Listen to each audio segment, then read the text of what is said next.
The music, lyrics, and words of Amy Winehouse were the guiding star in making Back to Black. The feature film's director Sam Taylor Johnson says, And the bottom right, please, down on the end.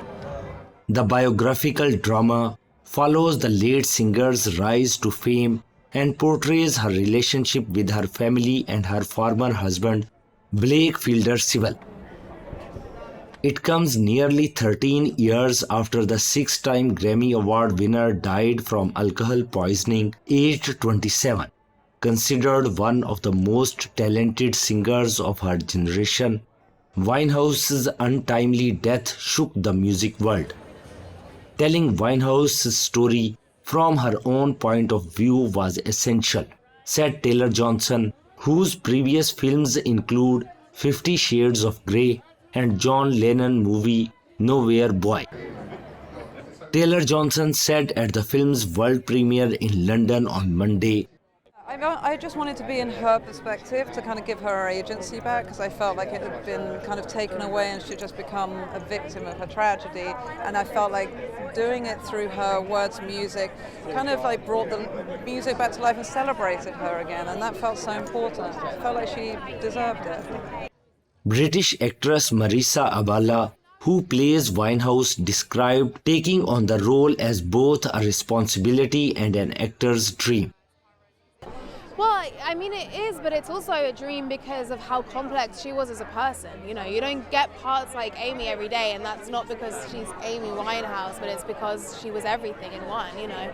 She was smart and funny and bold and brave, but also incredibly vulnerable and emotional, and that's kind of what I wanted to bring. I wanted to sort of, you know, of course she's an icon, as she should be, but remind people of the vulnerability of Amy, the girl behind the music. Abala, 27, who performs many of the Rehab Singers' hit songs in the film, said she took daily singing lessons for 4 months in her preparation for the film and studied Winehouse's lyrics. I did lots of singing lessons every day for 4 months. But for me, more than anything, it was about really writing down those lyrics and, you know, like, what is this? Who are you if you write down like love is a losing game and that just comes out of you? What does that, you know? And I was told by Mark Ronson that she wrote that song in like an afternoon. I mean, like, it must have, the feelings are so raw, but to have the emotional capacity to sort of package those feelings into a poetry is just really incredible. So it was finding, like, you know, the emotionality behind that. Actor Jack O'Connell, who plays Fielder Sewell, met with him before shooting started and drew from the encounter for his performance. Just every time he spoke about Amy, he sounded really earnest, really honest, and you can tell. So yeah, it was from like a very honest, obviously mixed bag of emotions. But for me, everything he said just rang true, and that's what I wanted to then go in the vein of having met him. Several documentaries about Winehouse have been made, the most recent narrated by her mother and airing on Britain's BBC in 2021 to mark 10 years since the singer's death. A 2015 documentary Amy won director Asif Kapadia an Oscar, although at the time the singer's father called it misleading and said the family had disassociated itself from the film.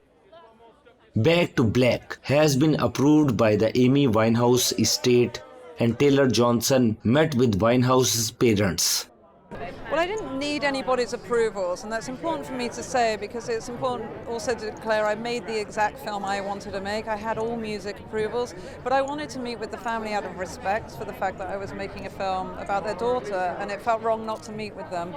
And the fact that they've approved it since seeing it is really, really good. The film's leading star and director Hope Winehouse herself would be proud of their work. I would hope that she would feel proud that her music has stood such a big test of time and that we're here to celebrate her again.